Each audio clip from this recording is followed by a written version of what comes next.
Hey everybody, thanks for tuning in to this YouTube video on a Thursday morning. Woke up to news this morning that Jon Feliciano, the former 49ers offensive guard, has announced his retirement. Actually, he never used the word retirement. He said that he's leaving the game, that knee injury that prevented him from stepping on the field at all last season. He said his knee tapped out. He knows he can't last an entire season at age 33. He's decided that this is it for him. He said after a lot of soul searching and a lot of thought about this, he is leaving the game. However, he did say he put it out there for the Buffalo Bills and the 49ers, two of the teams that he played for throughout his 9 year career. He said if somebody is needed, an interior offensive lineman for a late season run for the playoffs, that he will be available. So Jon Feliciano on social media announces that he is stepping away from the game. Again, not a huge surprise. And this is a guy that came to the 49ers as a veteran for the 2023 season and played very well. In fact, when Spencer Burford kind of struggled, Feliciano started splitting time with him, ultimately became Feliciano's job. He started 7 regular season games and the 3 postseason games. And I mean, you want to look at a very un underrated or not talked about reason that the 49ers lost the Super Bowl.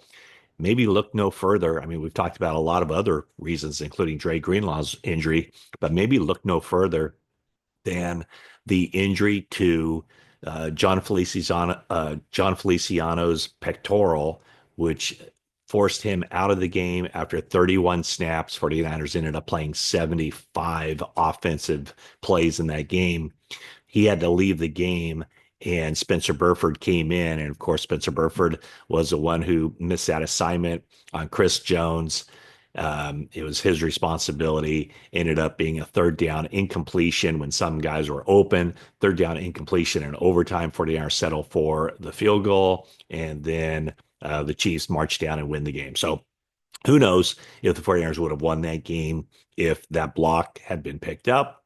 And we will never know. So anyway, I don't know that the 49ers were thinking that Feliciano would be back, but let's just kind of use that as the jumping off point for the 49ers offensive line. So if we were to look at the offensive line right now, and they will add people, there will be competition.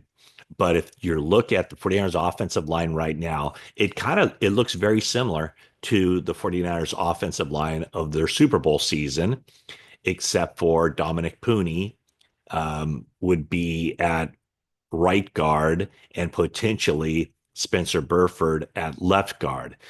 Aaron Banks is one of several, 3 49ers free agents on the offensive line that I'm sure they'd like to have back, but I don't think Aaron Banks is coming back. His contract will be such that he'll get paid by some team. So Aaron Banks is a free agent. Don't expect him to be back.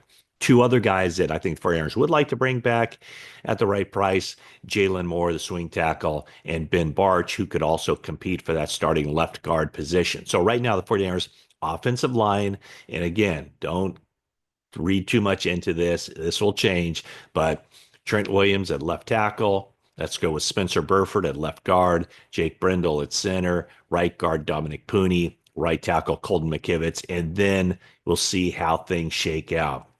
Again, if Barch is re-signed, he could get into the mix for a starting spot. But also, like I say, at center, Matt Hennessy is there. Nick Zakelj is there. Drake Nugent is there. Drake Nugent spent the season on the 49ers practice squad. So conceivably, those guys will have opportunities for starting jobs at center. And then, of course, there's the draft. Now, the 49ers could pick up a veteran guy. I know a few weeks back, I mentioned Drew Dalman as somebody that the 49ers could look at. It would take a big money contract for him to acquire him from the Falcons as an unrestricted free agent. But if they're going to throw big money at somebody, probably a lot less risk at that position, a center, rather than hoping that a rookie can step into the lineup. I think it's a tough transition for a rookie stepping in to the center position. It's been done. Guys have had success doing it, but I'm just saying it's really difficult. So as far as the centers go, in this draft, and that's beyond day one. You're looking at second, third round picks, maybe even fourth round picks. Well, one guy I just want to highlight, he might be a first rounder, or he could be available when the 49ers pick in the second round. And that's somebody who really stood out at the Senior Bowl, Gray Zabel from North Dakota State. Looks like he has position flexibility. He was a tackle in college, but looks good at guard. I think he can play center as well. So that's somebody to keep an eye on. And then after round, probably third, fourth round, some guys to look at: Jake Majors from Texas, Jonah Monheim from USC, Jared Wilson from Georgia, and Seth McLaughlin from Ohio State. So those are options at center.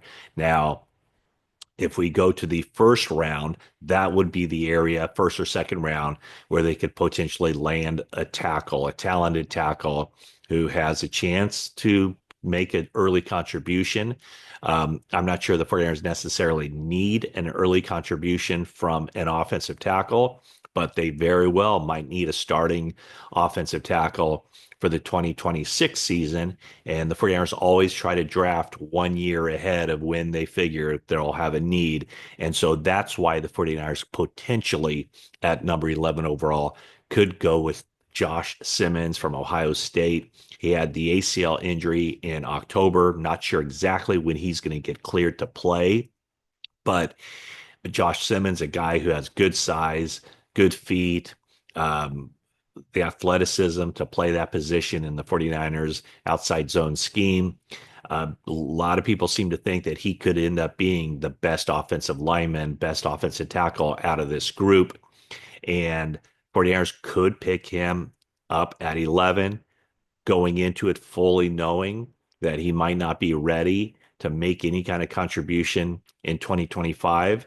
So it'd be almost kind of like a red shirt pick, but somebody who could be a really good player and pay dividends for them down the line. So Josh Simmons is one person to keep in mind at number 11. Also, Kelvin Banks from Texas, and some people have even mocked Armand Mimbu from Missouri. Not 100% sure that he is a tackle, a left tackle in the NFL. Might be more of a right tackle or a guard, but we shall see. So anyway, I know there are a lot of questions about the 49ers offensive line, and that's where things stand right now. Again, you've heard me say this. I don't think the offensive line is, um, as it ranks among other NFL offensive lines, it's probably middle of the pack, maybe a little bit better than middle of the pack. And there are some pieces in place. One question would be if the 49ers are content with Dominic Puni at right guard. In other words, do they just keep him at right guard, or do they look around the line and say, where is he most needed? He played very well at right guard as a rookie.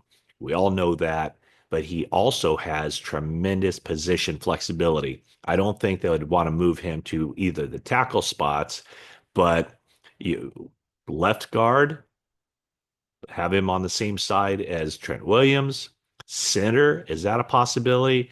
My thought would be probably keep him at right guard, but because of that flexibility he has, the 49ers do have some options if they so choose to find the spot where he's needed most and plug him in there. So once again, thanks for watching this video. Let me know your thoughts on the offensive line. Please subscribe to this channel if you haven't already. Leave a like, and that is it for now.